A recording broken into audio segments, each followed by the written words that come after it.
Hello, hello, hello. Thank you guys for tuning in for another interview with King Solomon Entertainment Media Group. Thank you guys so much for your continual support, your feedback. Definitely all of the people who responds and saying how much they're loving the platform and loving what we're doing. We want to say thank you. And we always get started with thanking our partners and with our sponsors for the wonderful work that they do and partnering with us. We want to thank heart4you.org. We want to thank heal2heal.org for their wonderful partnership. We want to thank the Tommy Washington Massage Therapist Group for his wonderful partnership. We also want to thank um, Dr. Amanda Rosette Physical Therapy for wonderful work she's doing, as well as GQ Complete Automotive Detail Services for their wonderful work. Please let our sponsors know that you heard about them right here on this platform. Then they'll give you the King Solomon discount. Thank you guys so much. And if you are interested in becoming a partner and a sponsor with us, please reach out to our official website, KingSolomonEntertainment.tv. It's our official website. And please take this time, if you have not already, to subscribe. Make sure you subscribe, share. Make sure you comment as well and hit the notification button. Let us know that we'll let you know when we go live, and we'll be in contact with you, and we'll let you know everything that's going on. And of course, if you want to support us directly, please, that is our Cash App information. Please, any size would definitely help us to grow the platform. We thank you guys so much.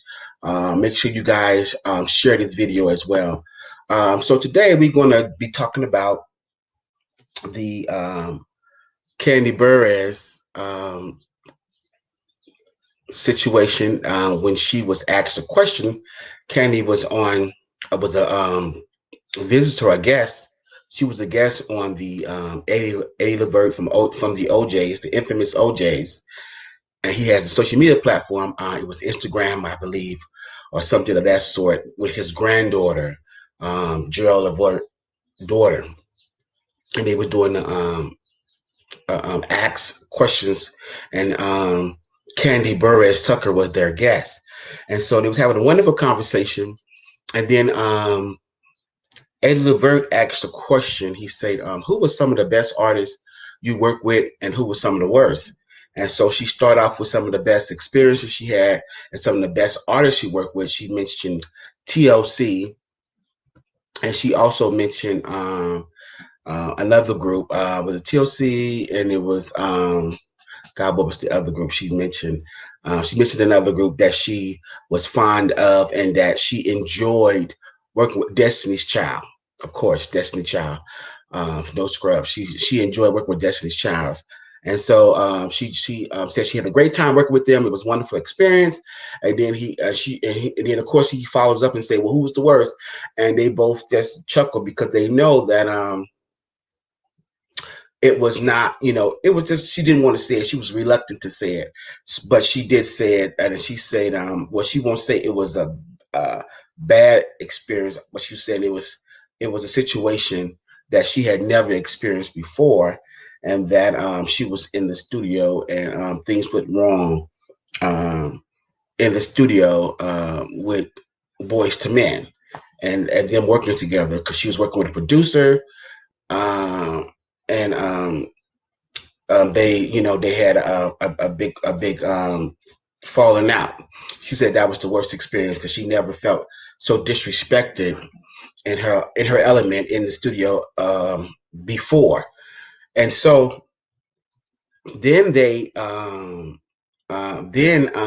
was notifying Wanya Morrison from the group Boys to Men, one-fourth member, one of the members of Boys to Men, Wanya Morris, got the word, and he, of course, was alluding to the fact of who, like, he didn't know who he talking about, but of course it was Candy Buress and Tucker, and then it was like he was ignoring it. Then they come back with more details of, oh, she said who was some of the worst people you have worked with, and she named Boys to Men, and she talked about an incident you guys had in the studio. So that seemed like that more detail that they gave him while they was on live with some proteges of his, um, triggered the memory, and he say, "Let me tell you what happened." Then they say, "Well, should you tell it on this platform, or should we go on Triller or some other platform?"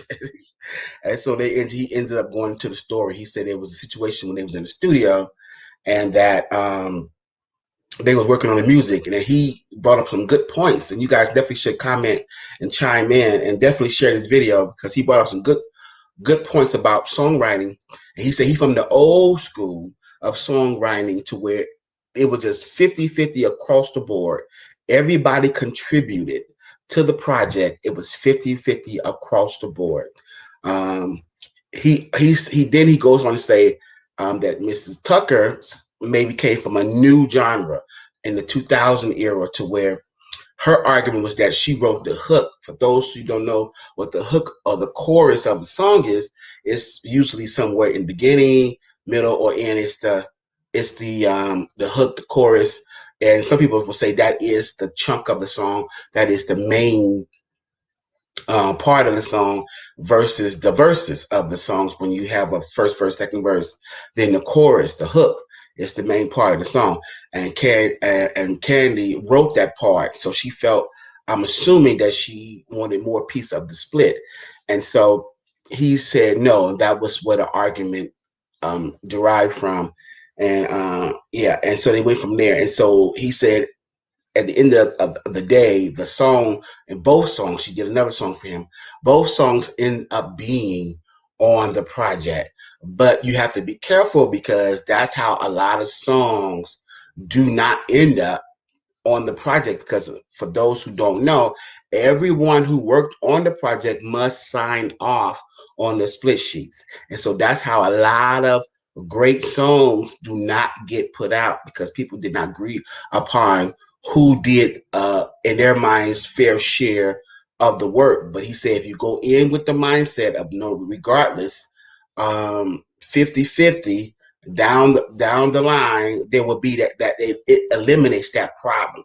So that was interesting to hear, because now we hear a lot of different other concepts of songwriting and split sheets and stuff like that, where a lot of people who don't even, a lot of the artists who don't even contribute to a song, want a piece of the publishing and the song, because things have changed so much. So different kinds of how you determine who gets what on the song. But that was very interesting. So the King perspective on that is, well, again, it's interesting how, when I don't know at what point they begin to negotiate the split sheet.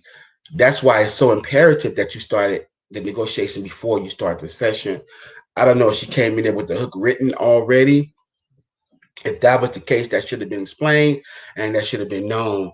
And they should have definitely have accommodated that if she came in with the chorus done. But if they wasn't aware of that, then of course all this needs to be done in the beginning of the session. Business party to be done in the beginning. That's just my perspective, but I do understand both sides. But I am also on the side of what's fair. And so I would have to be there, because everybody's case is different. But definitely do the business in the beginning, and before you start the song, and definitely have the understanding that everybody who you have in that session will split everything equally, and that should alleviate a lot of the problems upon finishing the great work you will be doing in the studio. Make sure you guys share this video. Follow us on Instagram, Twitter, Facebook, King Solomon ENTCO Media Group. Facebook, King Solomon ENTCO. Instagram, King_Solomon_ENT_CO_. Make sure you follow us. Make sure you guys subscribe. If you care to support the platform, make sure you guys hit up the Cash App. And we just thank you guys so much. Continue to share, and we'll be back with another video.